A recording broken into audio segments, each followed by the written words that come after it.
कि जन स्वराज पार्टी की तरफ से बांकीपुर के उपचुनाव में श्री प्रशांत किशोर जी होंगे। बांकीपुर चुनाव में अगर जन स्वराज को जीत मिलती है तो न सिर्फ जन स्वराज को एक बहुत बड़ा बल मिलेगा, बल्कि बिहार बदलाव की सोच को फिर से पुनर्जीवित करने में बहुत बड़ी मदद मिलेगी। मेरे एक विधायक बन जाने से पूरा बांकीपुर सुधर जाए ये शायद जरूरी नहीं है कि आप अगर जिताकर जन स्वराज का एक प्रतिनिधि वहां भेजते हैं तो 242 विधायकों पर हम लोग भारी पड़ेंगे। जो सबसे बेहतर आपको दिखे, आप जाति, धर्म, दल, नेता सबसे ऊपर उठकर उस व्यक्ति को वोट दीजिए। हमसे बेहतर कोई आपको लगता है उसको वोट दीजिए। हर हालत में बांकीपुर से एक अच्छा आदमी, एक अच्छा विधायक जीतना चाहिए। कोर कमेटी की बैठक हुई, उसमें एक मत से, सर्वसम्मति से यह निर्णय लिया गया कि जन स्वराज पार्टी की तरफ से बांकीपुर के उपचुनाव में हमारे पार्टी के उम्मीदवार, हमारे सूत्रधार श्री प्रशांत किशोर जी होंगे।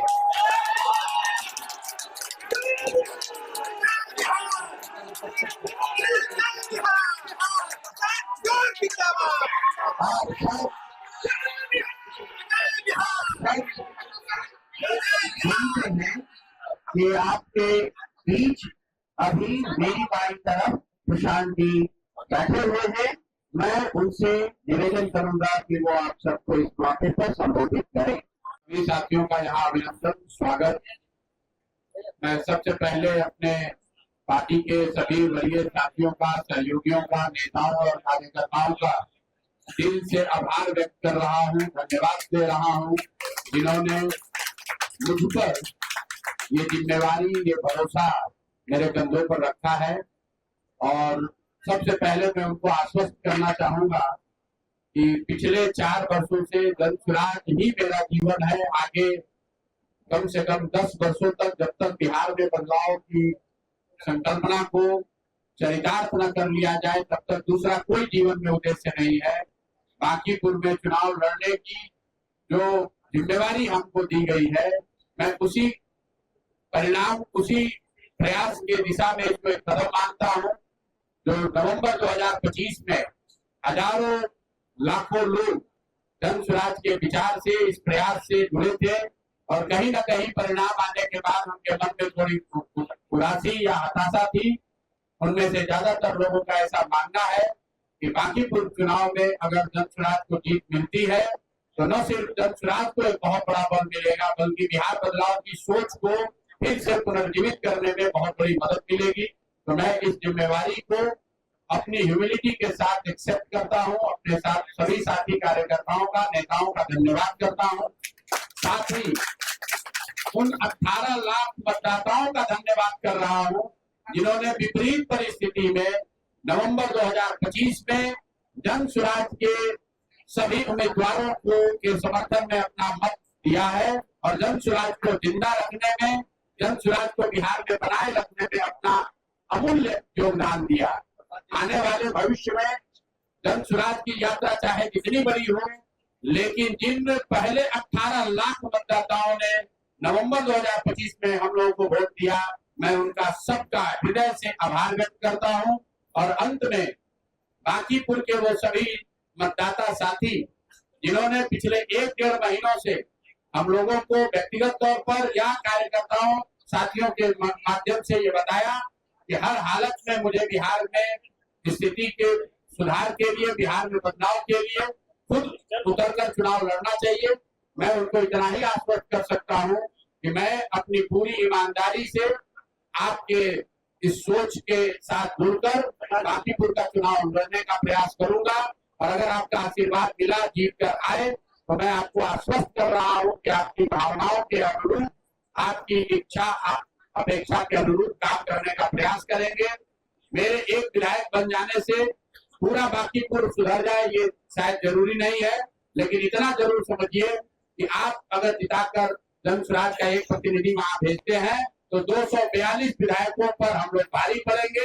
उन पर आपका, जनता की ओर से जनता का प्रतिनिधि बनकर उन पर जनता की अपेक्षाओं का जो बोझ है उसको बनाए रखेंगे।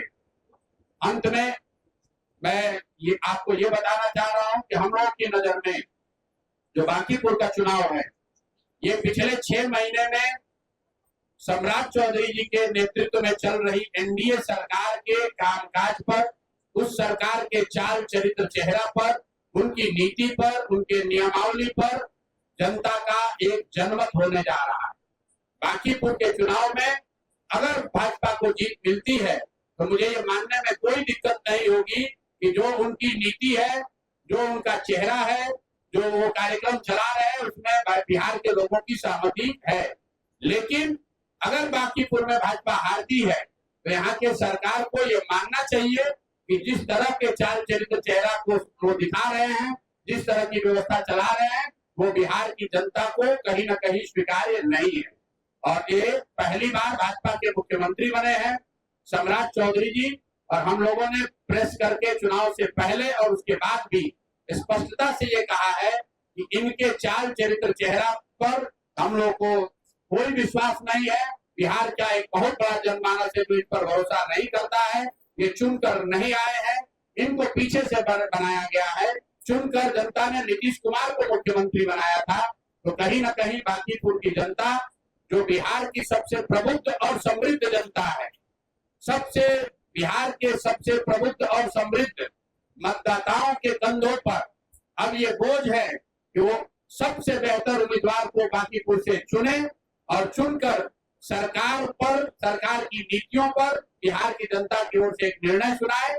और मैं आपको कैमरे पर कह रहा हूं, आपके जरिए बिहार की जनता को और बांकीपुर के मतदाताओं को अपील कर रहा हूं कि जो सबसे बेहतर आपको दिखे, आप जाति, धर्म, दल, नेता सबसे ऊपर उठकर उस व्यक्ति को वोट दीजिए।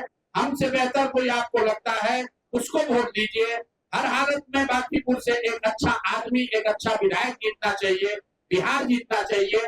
दल जीतते और हारते रहेंगे, नेता लोकतंत्र में जीतते हारते रहेंगे। राज्य का विकास हो, राज्य में बदलाव हो, राज्य में सुधार हो, उसके लिए जरूरी है कि बिहार से एक अच्छा व्यक्ति, बांकीपुर से अच्छा व्यक्ति जीते। इसी अपील के साथ मैं अपनी बात खत्म कर रहा हूँ। बहुत बहुत धन्यवाद।